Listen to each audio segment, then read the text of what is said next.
Buenos días y bienvenidos a Iceberg de Valor, el podcast de inversión basado en el Value Investing.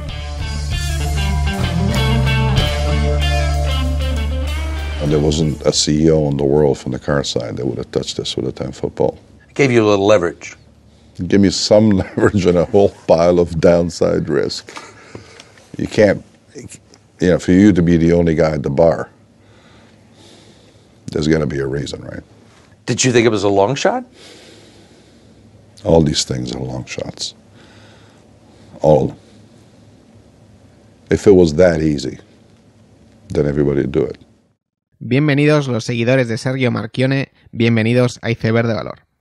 Estas eran las palabras de Sergio en una entrevista en el 2012-2013 a 60 Minutos, un programa donde hablaban sobre el rescate de Chrysler. Y traducido era esto lo que decía: no había un CEO en el mundo que tocara esto, Chrysler, con un palo de 10 pies. Y el entrevistador le dice, bueno, ¿y esto os daría cierto poder de negociación? Sí, cierto poder de negociación y un montón de riesgo para perder dinero.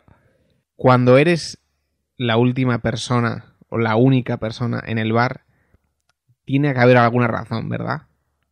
Y el entrevistador le dice, ¿y en su día pensabas que, era muy difícil que esto saliera bien? Y sí, todas estas cosas son muy difíciles. Si fuera fácil, cualquiera lo haría.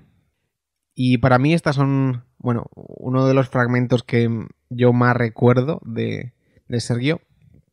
Y como sabéis, hace un par de semanas falleció el Sergio Marchionne, el CEO de Fiat y Ferrari, que es probablemente uno de los personajes más conocidos en todo el mundo automovilístico. Y curiosamente, hace poco cuando los CEOs de las automovilísticas se reunían en la Casa Blanca con Donald Trump, incluso el propio Donald Trump decía que su favorito era Sergio. Y eso era por su personalidad particular, una persona que siempre hablaba directo y era honesto. Es verdad que se iba a retirar en un año, pero por complicaciones de su enfermedad, la cual era secreta en parte, y una complicación en una operación, pues falleció. ¿Y por qué es famoso Sergio Marchionne? Pues básicamente fue capaz de unir o adquirir Chrysler en 2009 y lo que hizo es la unión de dos compañías bastante malas, es decir, de las tres americanas, Ford, GM y Chrysler es la peor, o básicamente originalmente era la peor, y luego en Europa pues tenemos a Fiat que no tiene especial buena fama más allá de Ferrari y ciertos atributos históricos, pero tampoco si vemos rankings de fiabilidad y de estima de la gente, pues Fiat no está muy alto, y en Estados Unidos si vemos los rankings de J.D. Power y parecidos, siempre pues Jeep, Dodge y parecidos pues no están muy bien. Entonces, al final esta unión era la unión de dos competidores malos.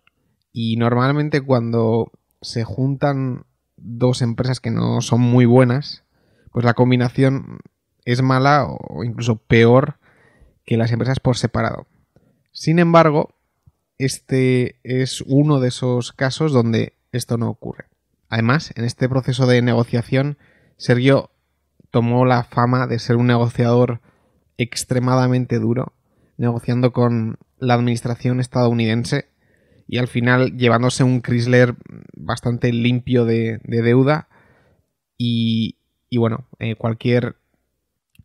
como se ve en el fragmento que he puesto al principio, pues es verdad que tenía mucho poder de negociación porque era la única persona interesada en comprar Chrysler, pero fue un negociador brutalmente duro, como se dice. Y básicamente utilizó el poder de que 54.000 trabajadores irían al paro y luego 246.000 trabajadores extra en cuanto a suministradores. Y bueno, como era una negociación con el gobierno americano, pues utilizó esas bazas. Además, en su mandato como CEO de Chrysler, es bastante famoso su plan quinquenal, que es un plan con expectativas de lo que va a hacer la empresa en 5 años y que suelen ser expectativas que al principio nadie nunca se las creyó.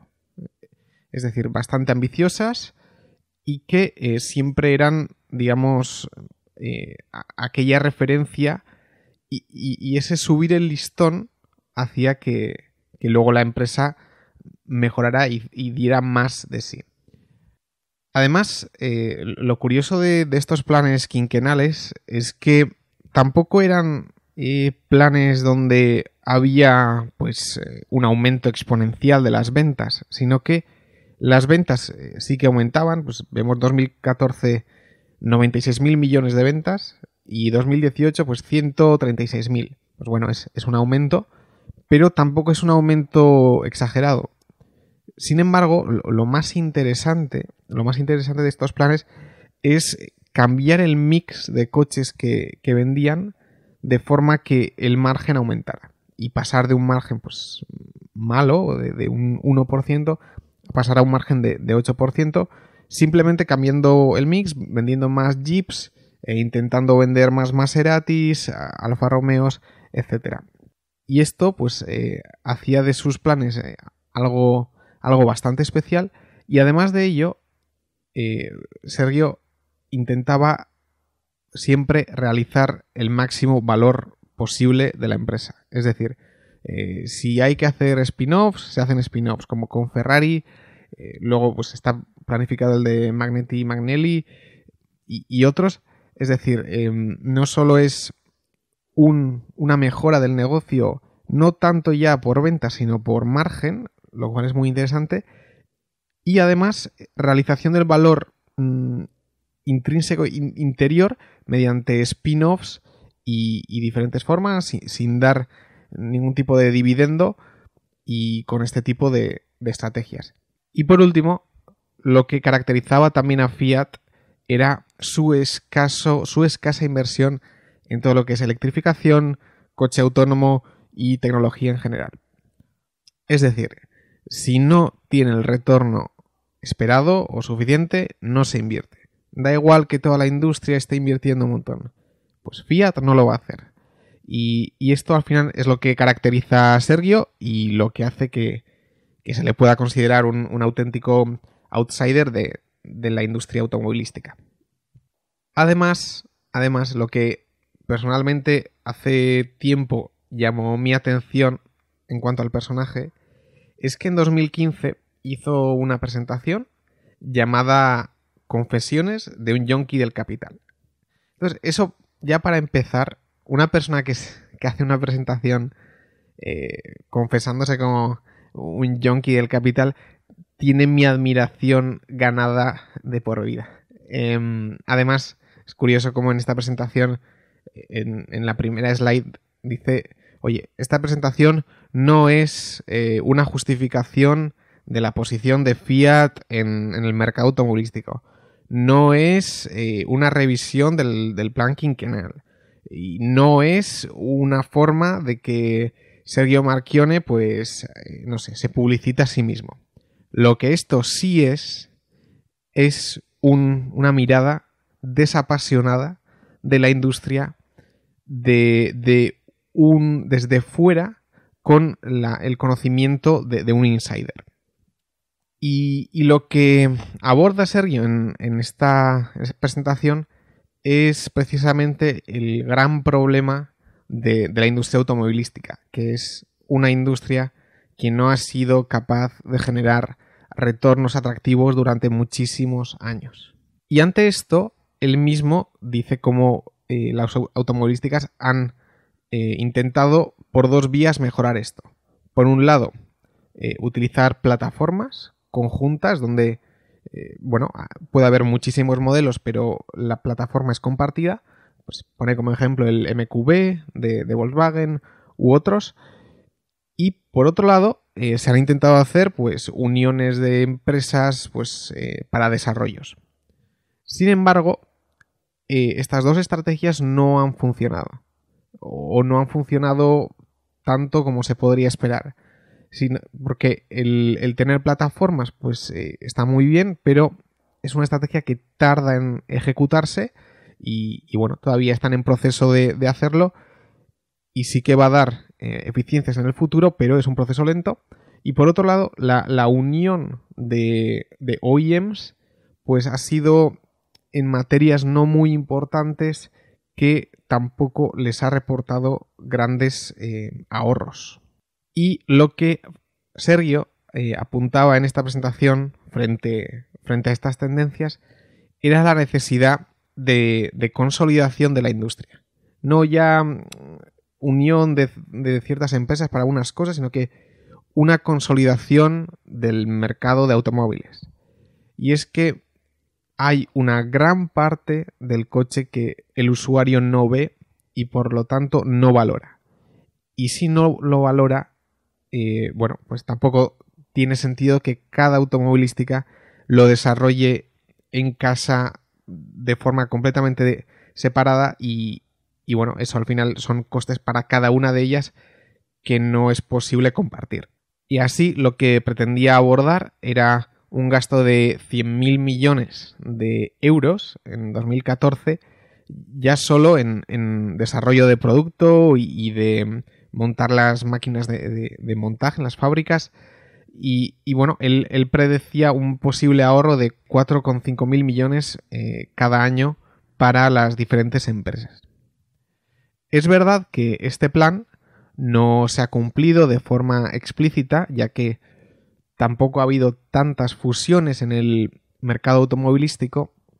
Sin embargo, creo que, personalmente, y esto es mi opinión, sí que de alguna forma se va cumpliendo ese plan de forma un poco más implícita. Y es que se está viendo cómo esa consolidación quizás se está viendo la externalización de muchas partes de las automovilísticas.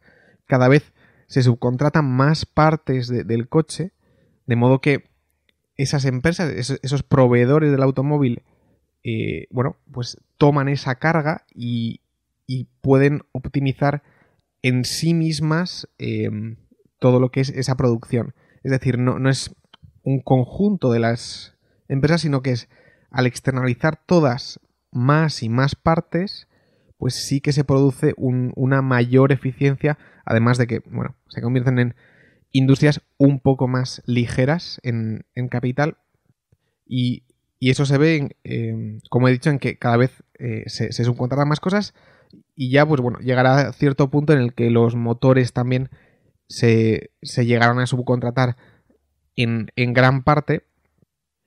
Y por el lado de las alianzas, sí que es verdad que cada vez es una industria cada vez más unida entre empresas.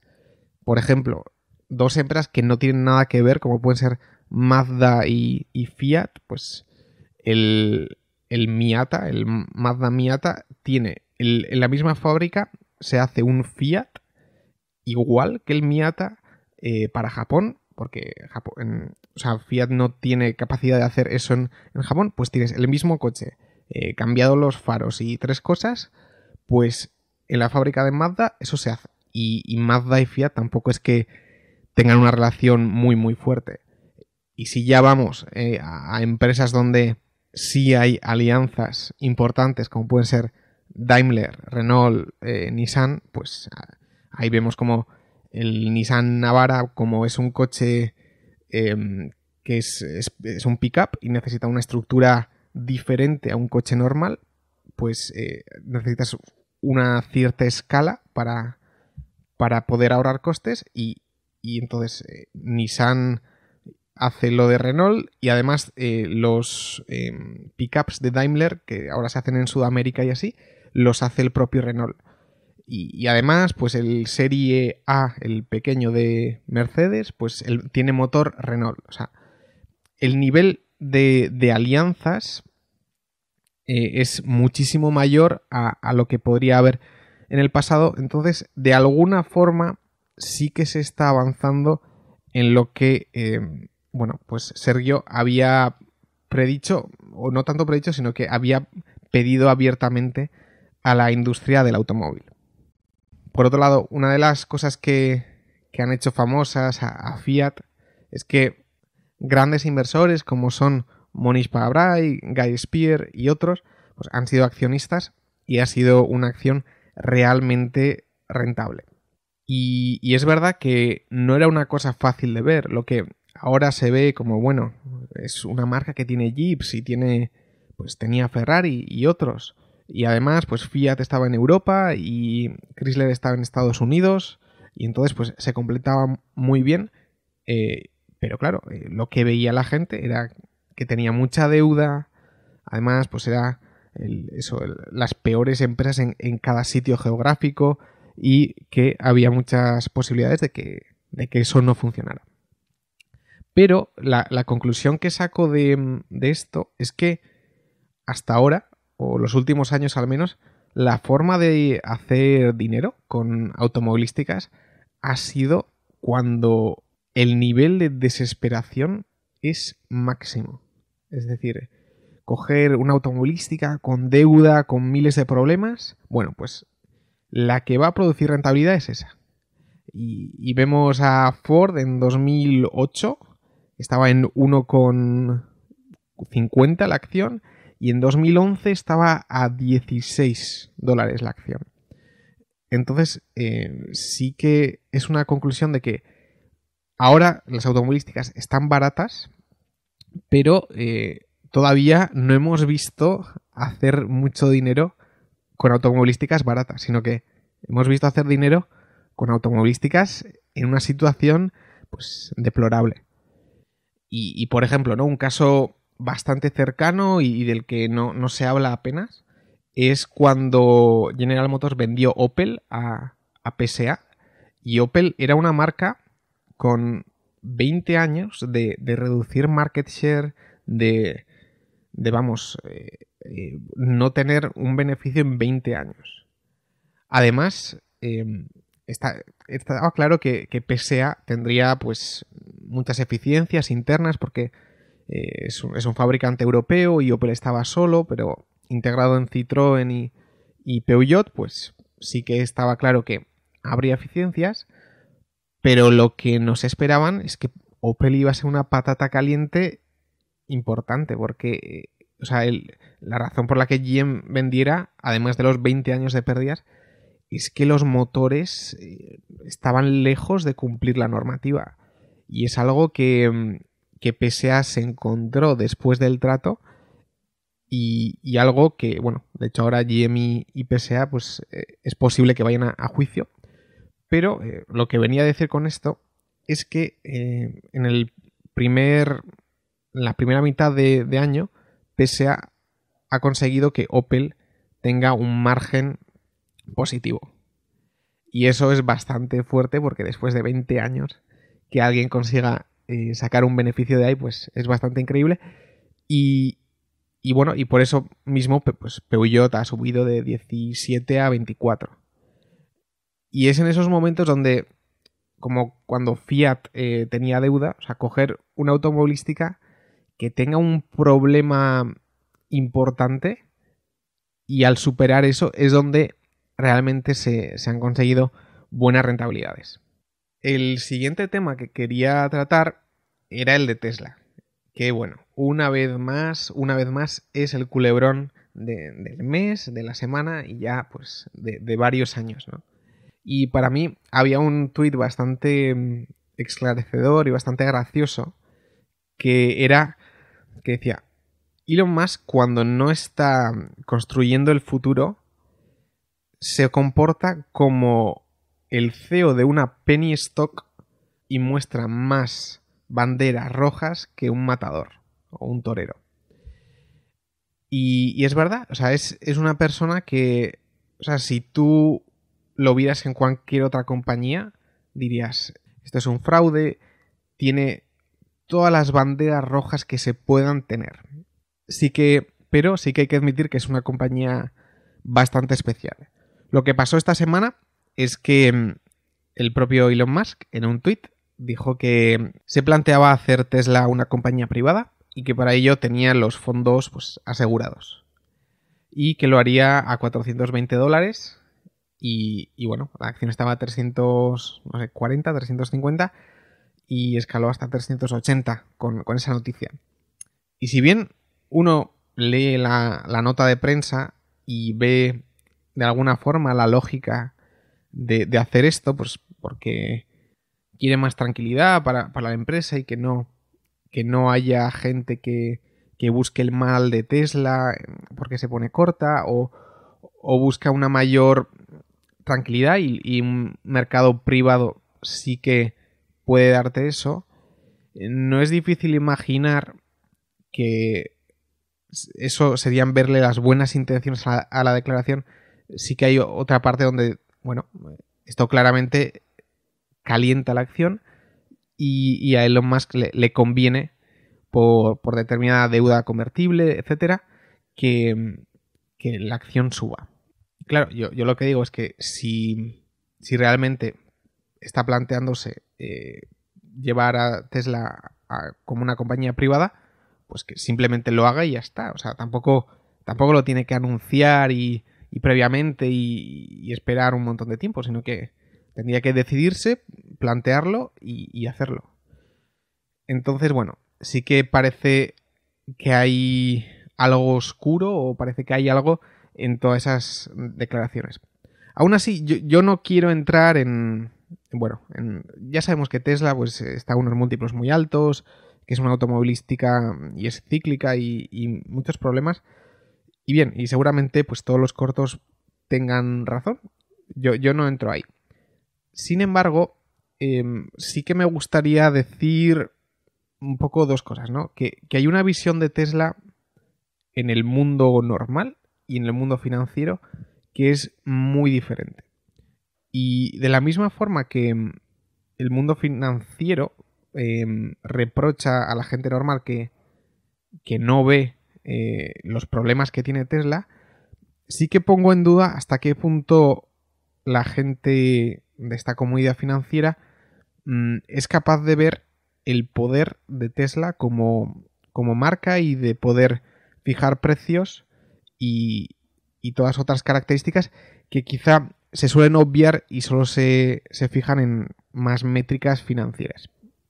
Y por otro lado también, pues muchas veces se infantiliza a Elon Musk, pero oye, que igual el fundador de PayPal, SpaceX y Tesla, pues igual no es tonto. O igual es más listo que mucha otra gente. Y puede que acabe ganando. Al final, la diferencia entre un defraudador y un genio, pues puede ser realmente fina la línea y al final lo que decide si es uno u otro muchas veces es el resultado final. Y bueno, siempre existe la posibilidad de que Elon Musk gane esta partida. Aunque parezca pues muy raro e imposible, bueno, es un tío bastante especial y puede que gane.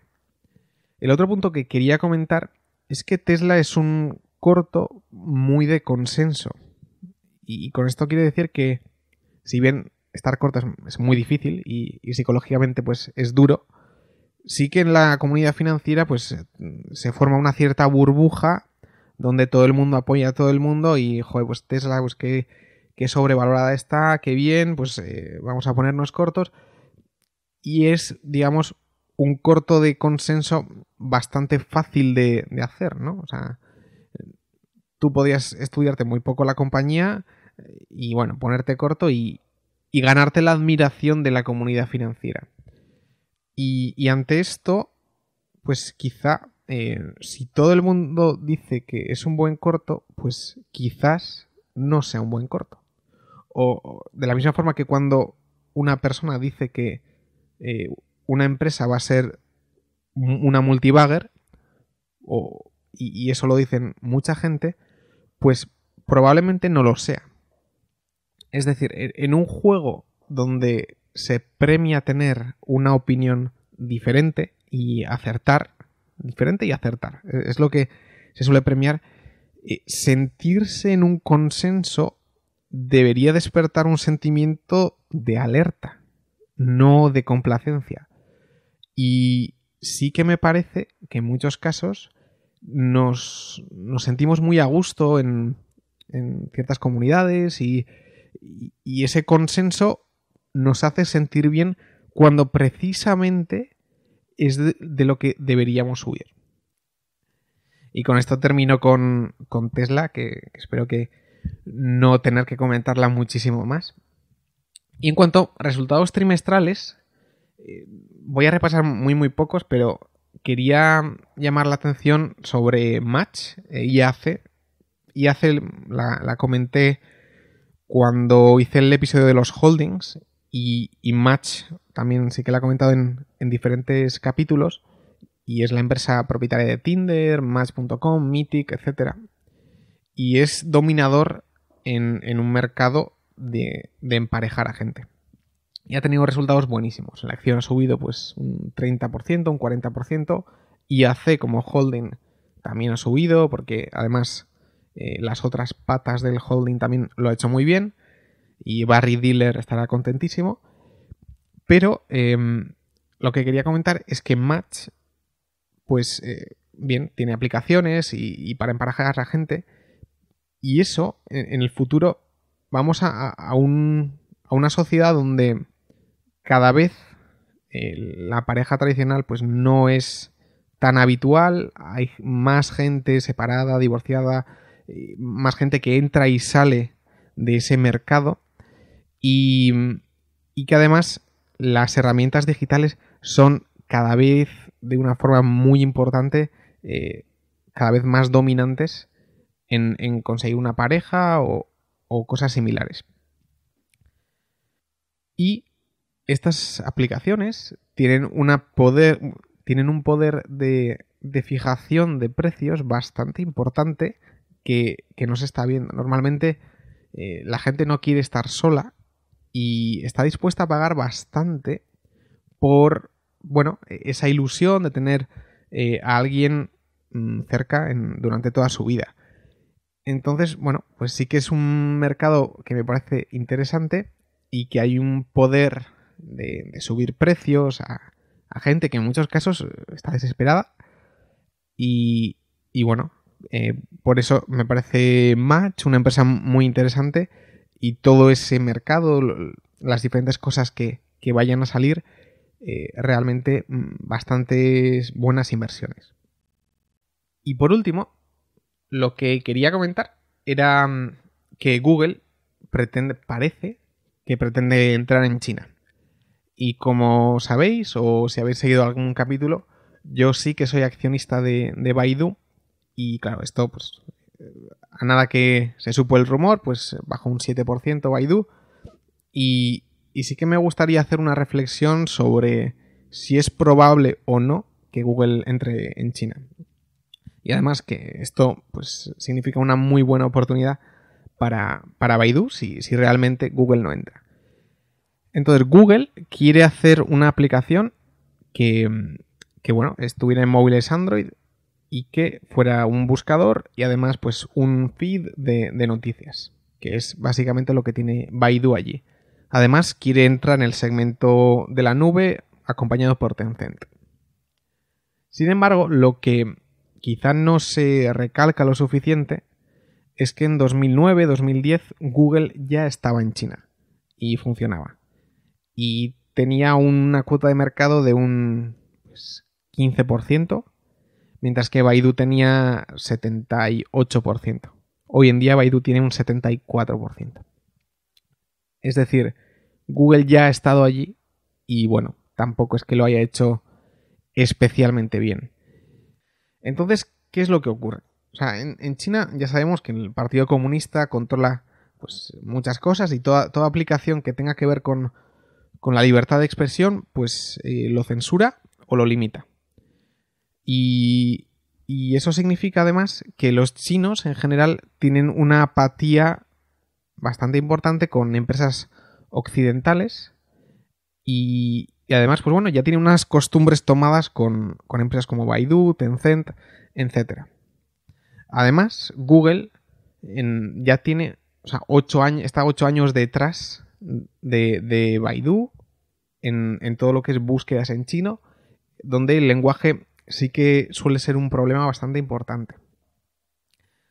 Además, yo lo que digo es cómo de razonable es que el Partido Comunista deje entrar a Baidu. O sea, los antecedentes que tenemos es Facebook, que un día pues igual sale una noticia de que va a ir a China, pero a los 2 días el gobierno lo desmiente. LinkedIn está en China, pero vamos, como si no estuviera. Y vamos, o sea, todas las empresas que han intentado estar en China no lo han conseguido. Por otro lado, vale, imaginemos que el gobierno chino pues se vuelve loco y, oye, deja entrar a Google.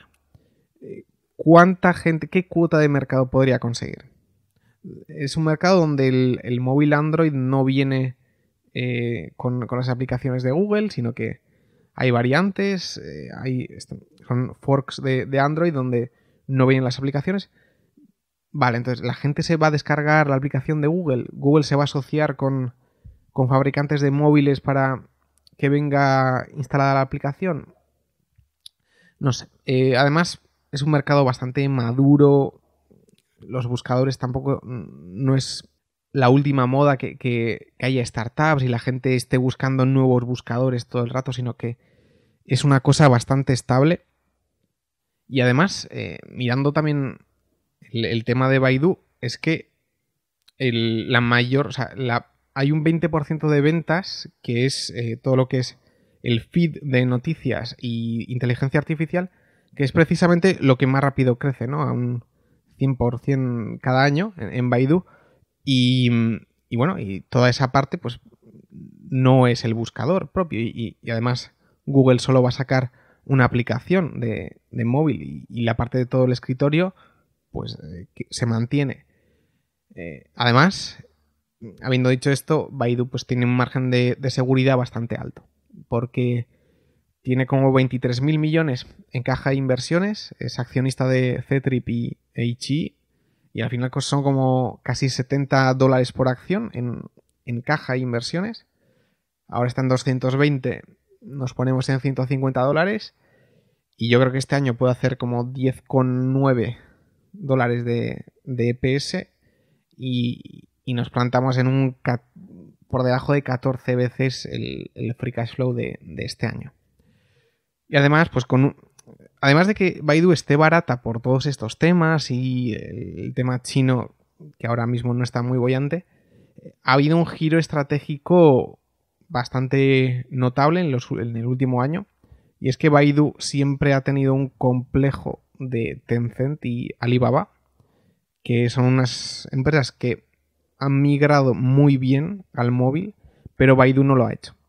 Y entonces hubo pues 3-4 años de invertir en muchas cosas, de invertir en transporte de comida, el delivery, pues hacer pagos y todo el segmento financiero, y todo esto en el último año se está pues vendiendo.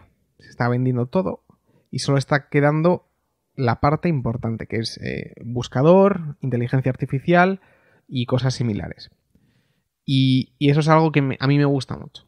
Hay un giro estratégico donde una compañía invierte en todo y no sabe muy bien lo que quiere hacer, a que se centre en lo suyo, en una industria, pues eso, buscador, que está bastante madura, algo bastante tranquilo, pues me parece bastante atractivo.